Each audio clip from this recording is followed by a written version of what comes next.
Rural Heritage on RFD TV is brought to you by Rural Heritage Magazine, a bi-monthly magazine featuring articles about farming and logging with draft animal power, small-scale diversified family farming and homesteading, and other aspects of our rich rural heritage. Rural Heritage Magazine, borrowing from yesterday to do the work of today.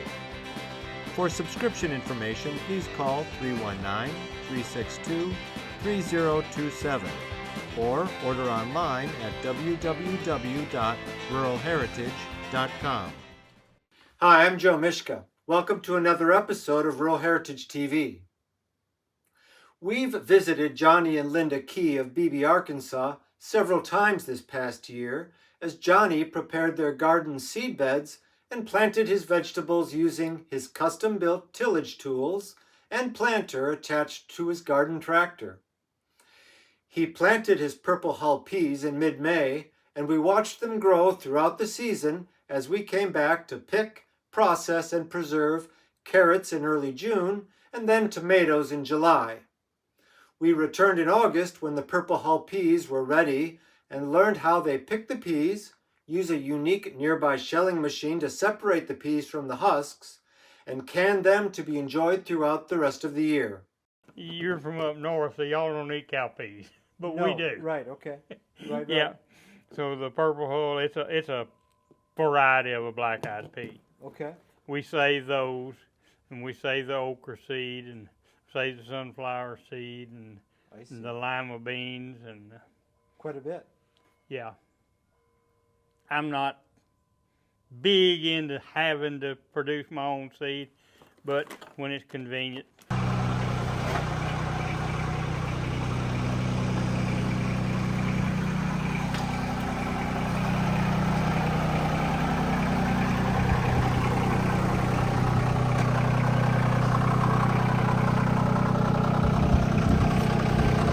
This particular pea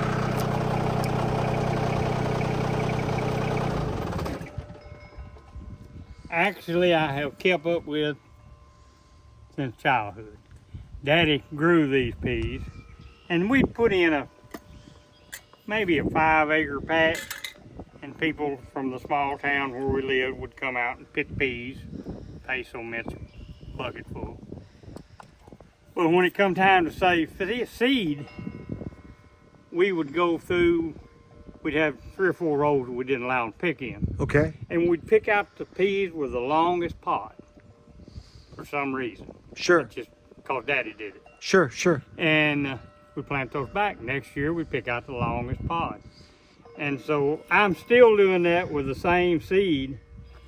And now I have had neighbors that had found these peas that come get these pea seed instead of going buying pea seeds because they have a lot longer, bigger, heavier pod. Yeah. This is the purple hull pea? Uh-huh. Yeah.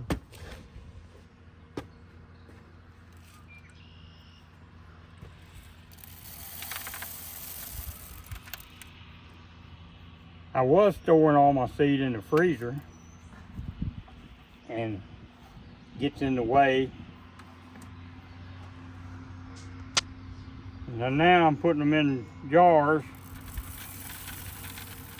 with mothballs. Yep. To keep the weevils from getting in there and cutting the kernel out of the seed. Yep. And so far it's worked. Just a little easier to deal with. Yep.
my grandfather, on his little planter, had a screen door spring so he could just turn that lid around and it would not get lost.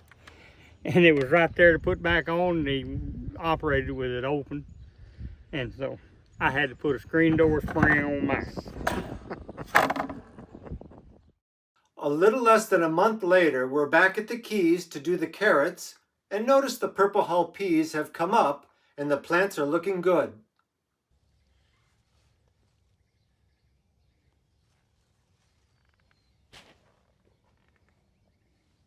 In July, at tomato canning time, the pea plants are big, with lots of blooms and developing long pea pods. They get long. Yeah. Yeah, there'll be 15 peas in each one. Wow. Yeah. You can begin to see the little Right. Pressing out. 1, 2, 3, 4, 5, 6, 7, 8, 9, 10, 11, 12, 13, 14, 15, 16, 17, 18. Yeah. Boy, they're doing good. These look like very happy plants.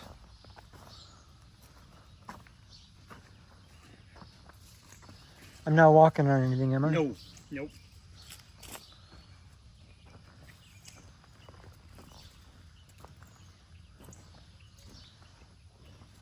Oh, these all develop right on top, so it's very easy to pick. Huh.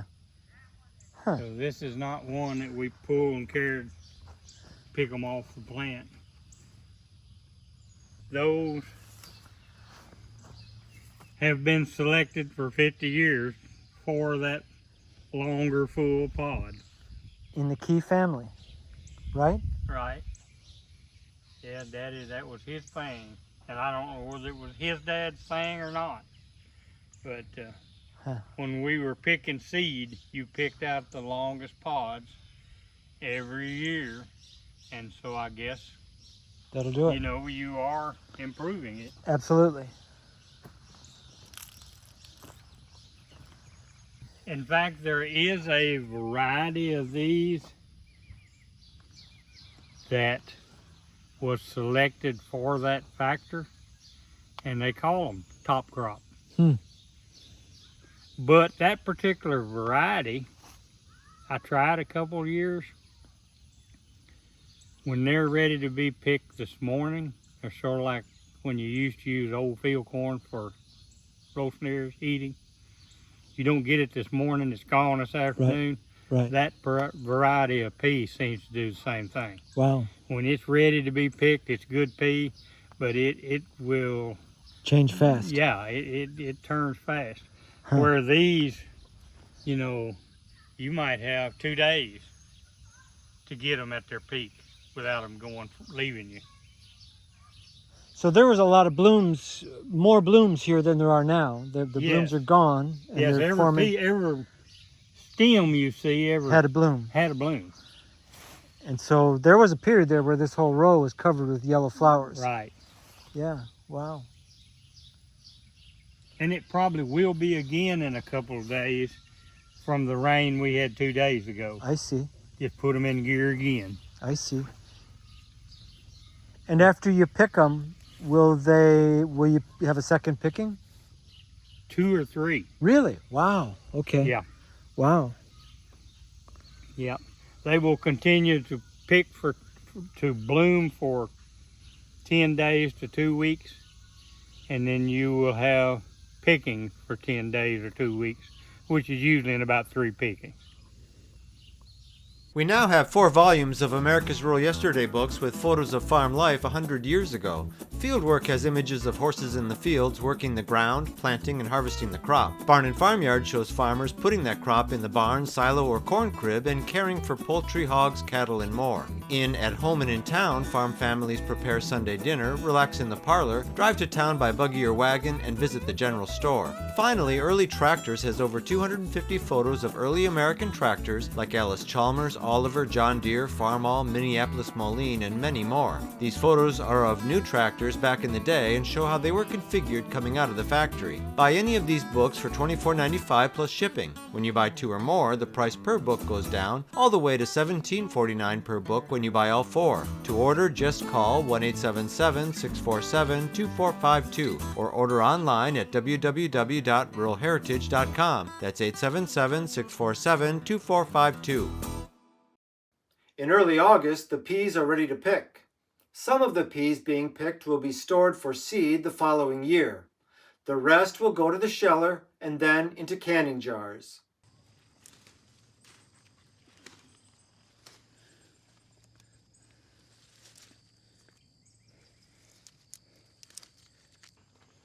You know, I was visiting with a friend that grew up in Georgia, and he was telling me about a pea that was grown in his community. So I guess in the South, where peas were popular or are popular, there's probably as many varieties of field peas as there are communities. I forgot what he said that variety was. You remember little finger, lady fingers? But they're a tiny, tiny little pea. I've got the last of my seed I planted out there here a couple weeks ago for seed. Sure. And I didn't get a full stand on both rows because I only had just a handful of seed left. And but it would be enough. But we have put up so dadgum much stuff this summer, and we're both getting tired. And so we may very well not utilize every pea that this patch makes. Sure. We'll come back and get our seed right here probably. Sure.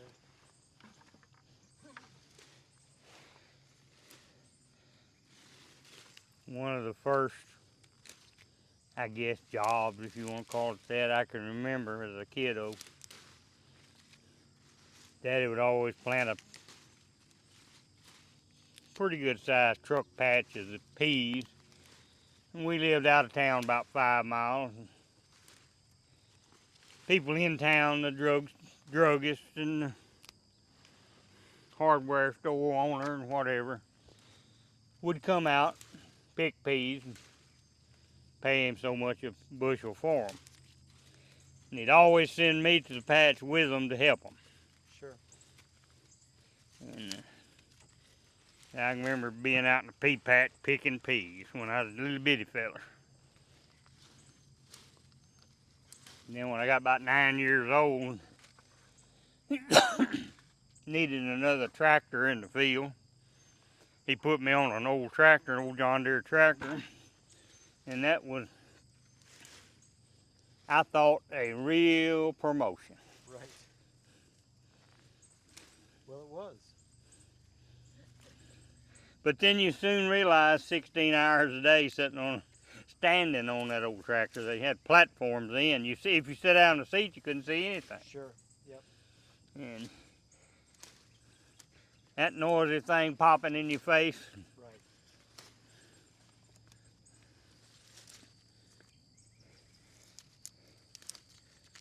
There's several stories about that.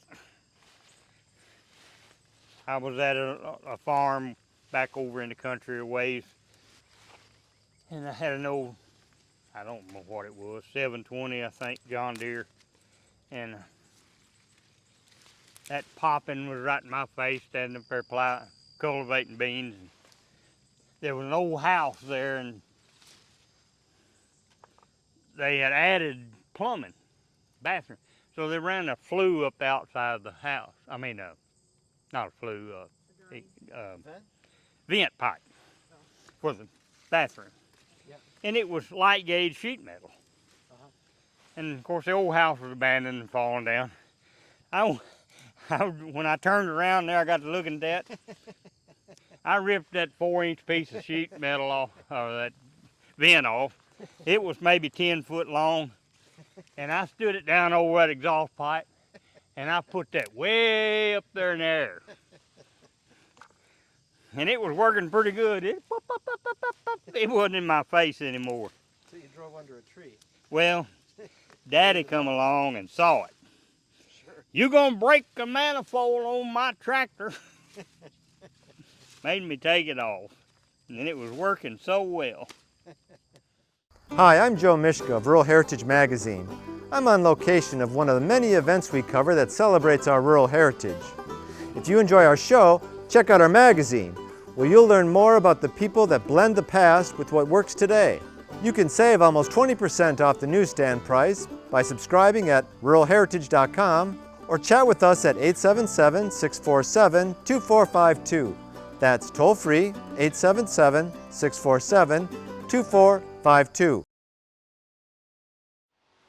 This is a quite unique machine.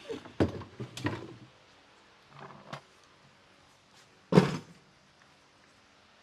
think the theory behind it, these teeth go one way, the drum goes the other, and it has cavities built in the drum that allows the beans or peas or whatever you're selling to get caught in there, and then as it tumbles, they're ejected out into the outer layer through the holes. And they go to the bottom and out the back onto a sifter plate that shakes, Okay. and theoretically a lot of the trash falls through. Right. We'll put a pan right there, and the beans or peas or whatever you're shelling ends up in the pan. Let me get a pan.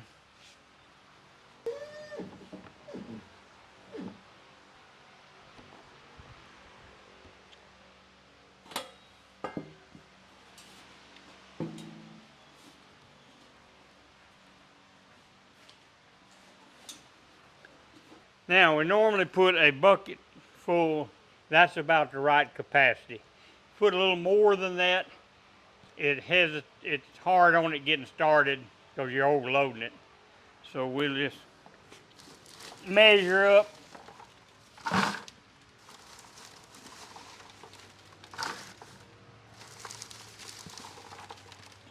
So we'll have to go through about 4 cycles with the amount of peas we got.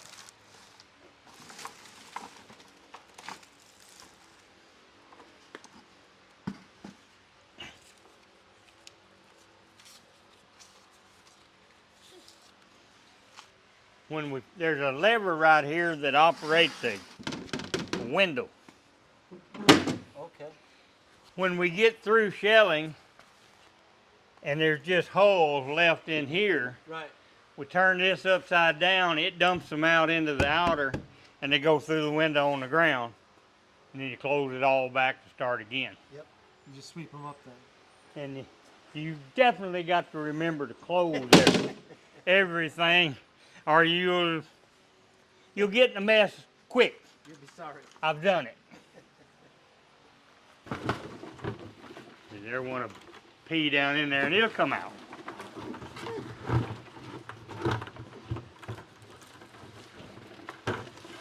Sort of scatter them evenly.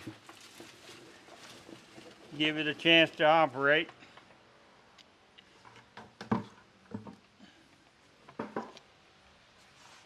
This locks into place.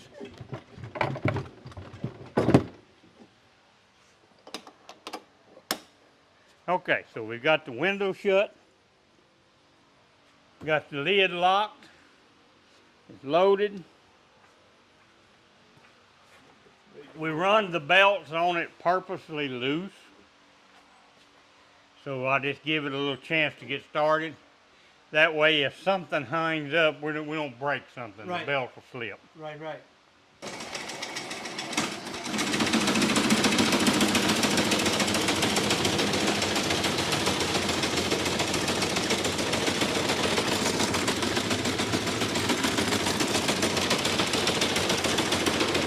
They're coming out of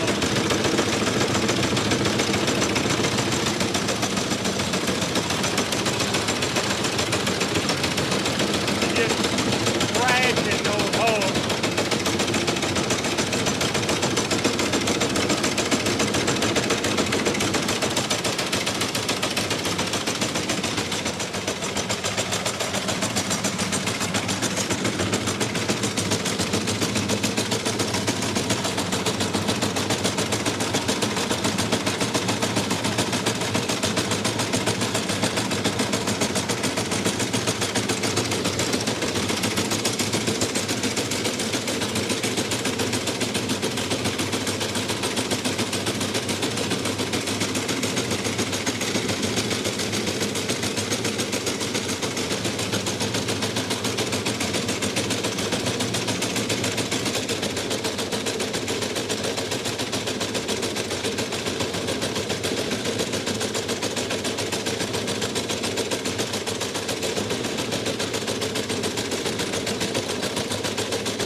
There is about 8 quarts per bushel. So that half a bushel bucket we put in there should yield about a gallon each cycle.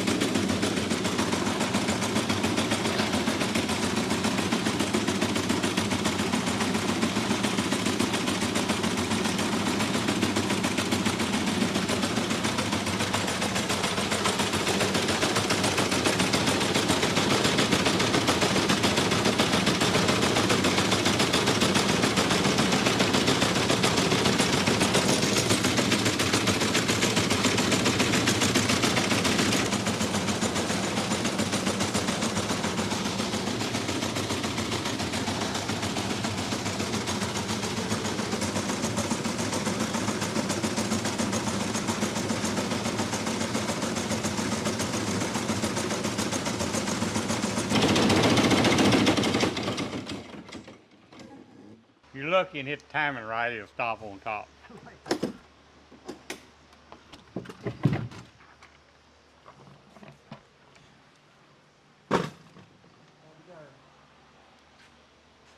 So it's just empty shells. We'll open this window and dump them into the outer cavity, and they'll fall out through the window on the ground.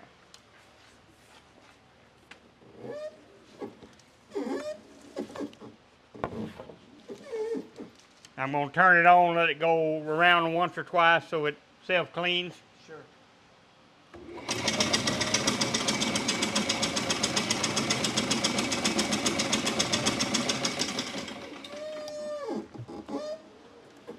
It's pretty well empty.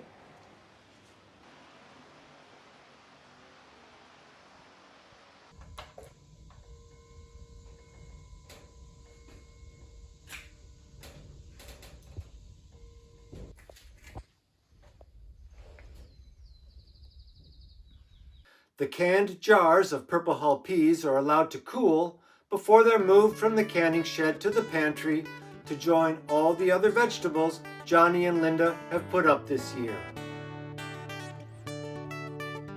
This program is available for purchase. To order your copy, please call 319-362-3027 or visit www.ruralheritage.com. Rural Heritage is a bi-monthly magazine dedicated to draft animal farming and logging, as well as other aspects of our rich rural heritage. It is published by Mishka Press, which also offers a complete line of back-to-the-land books, DVDs, and calendars.